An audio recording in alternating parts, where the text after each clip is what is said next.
pastor Diego Fernandes, esse é o seu Conversa de Teólogo. Hoje nós queremos falar um pouco sobre o que é teologia da libertação e o seu perigo para a igreja evangélica.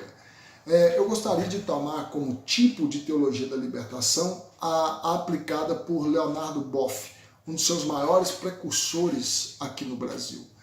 Conforme nós podemos entender, a teologia da libertação é uma espécie de sincretismo evangélico, um tipo de racionalismo protestante expresso por Bultmann. Então você pega esses dois aqui, essas duas formas de pensar e propriamente você começa já a uma formulação do que seria a teologia da libertação. Mas também é uma posição que nós devemos entender da onde ela se sustenta, de qual respaldo filosófico a qual ela, vamos dizer assim, pavimenta o seu caminho. Seria mais propriamente dito na análise marxista da sociedade. Então, o que está por trás de fato na teologia da libertação seria o pensamento filosófico de Karl Marx, um filósofo alemão, e esse caminho pavimentado pelo socialismo, pelo uma espécie de comunismo, é o que de fato está por trás da teologia da libertação. Outro ponto a ser analisado é o próprio nome. Tem um outro vídeo que você pode assistir aqui no nosso canal, que nós explicamos o que é teologia. Aqui de forma simplista, teologia significa theos, vem da palavra grega theos, Deus, e logia, discurso, estudo, razão, enfim. Então você estuda sobre Deus, e aí tem a outra parte que é libertação. E a palavra libertação aqui diz respeito de libertar os oprimidos e os pobres do sistema econômico vigente. É uma preocupação mais voltada para o âmbito social. Então o que deve ser questionado, a primeira coisa que deve ser questionada é que espécie de libertação que esta teologia está propondo. A ideia da libertação que ela propõe é justamente dos pobres, dos menos favorecidos economicamente falando, e de que esses precisam de ser libertos desta opressão que existe.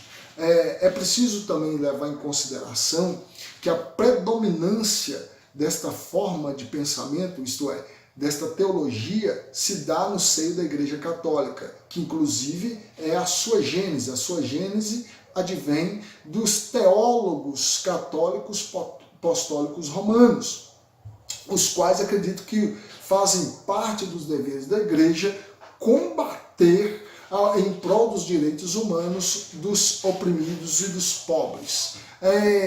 E alguns dos mentores mais extremados endossam que a obra de Cristo, que o trabalho de Cristo foi justamente vir e ser libertador dos pobres. Isto, claro, distorcendo alguns textos da Bíblia, uma má exegese de textos da Bíblia, uma má interpretação, uma má extração dos conteúdos das Sagradas Escrituras, distorcendo assim para então fundamentar o seu pensamento da teologia da libertação.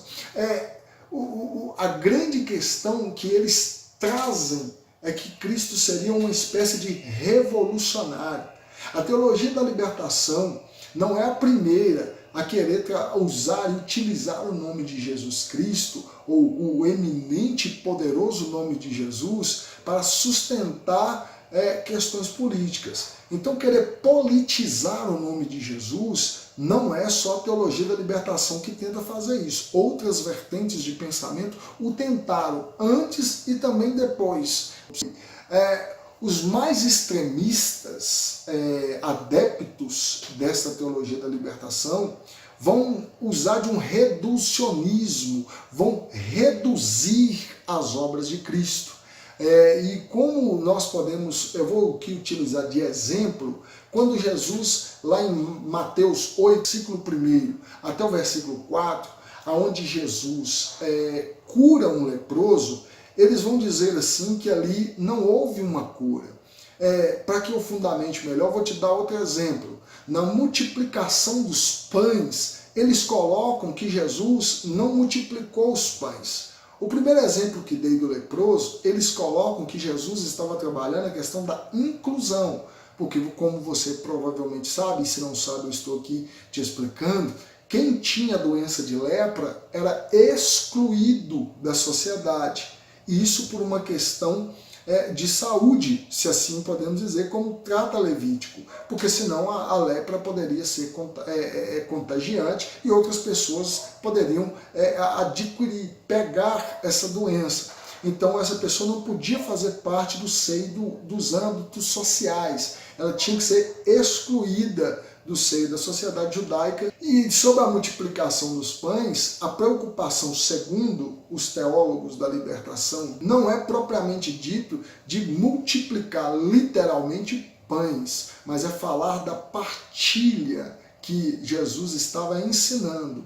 E para explicar tanto o milagre do leproso quanto o milagre da multiplicação dos pães, eles recorrem à ciência. E aí eles dizem que nos estudos científicos atuais se comprovou que essa questão de milagre não é bem como estão dizendo, ou como está escrito na Bíblia.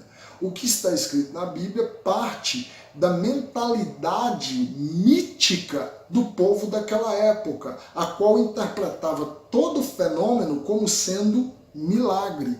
Então, isto é, eles tiram a transcendência da fé, eles reduzem a fé ao plano materialista, ao plano humano da coisa. Eles explicam as passagens bíblicas a partir de uma interpretação meramente humana, tirando então a atribuição divina, tirando então a atribuição milagrosa dos eventos de Deus e falando de Jesus, dos fenômenos aqui da Terra. Ou seja, eles colocam, para sustentar esse argumento, eles reduzem, eles colocam em pé de interpretação social os ensinamentos e os milagres de Jesus.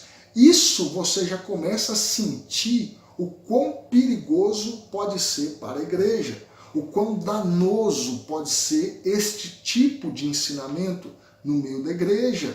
Se você tirar a transcendência dos ensinos de Jesus, o que nos resta?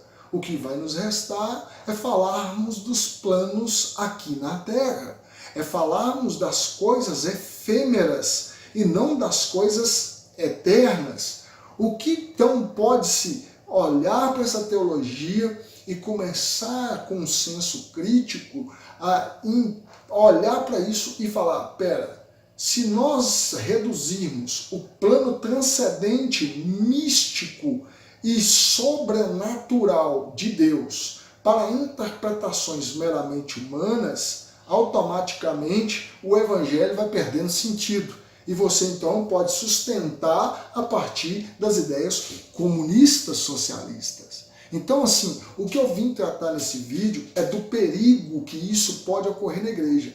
E como eu já havia dito, a predominância dessa forma de pensar, desta teologia, destes dogmas, partem de pressupostos de teólogos católicos. Porém, ela tem adentrado dentro das igrejas evangélicas também.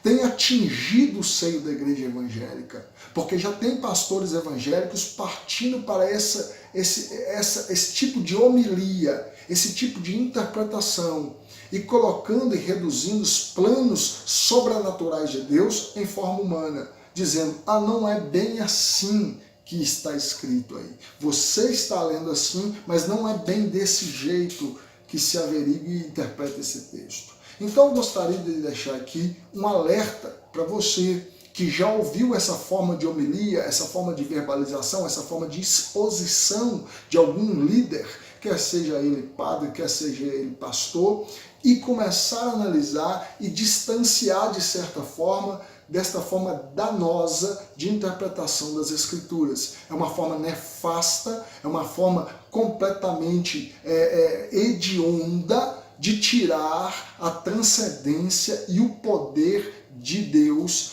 sobre os fenômenos e os eventos aqui da Terra. Então eu venho neste vídeo pedir a você que possa fazer uma análise crítica de quem está aderindo e adotando e explanando a partir desta interpretação, e que você possa ser um combatente da teologia da libertação. Desde já, gostaria de agradecer você por estar aqui conosco no canal. Peço a você que dê um like aí no videozinho e até a próxima semana, no próximo vídeo, no seu Conversa de Teólogo. Gado,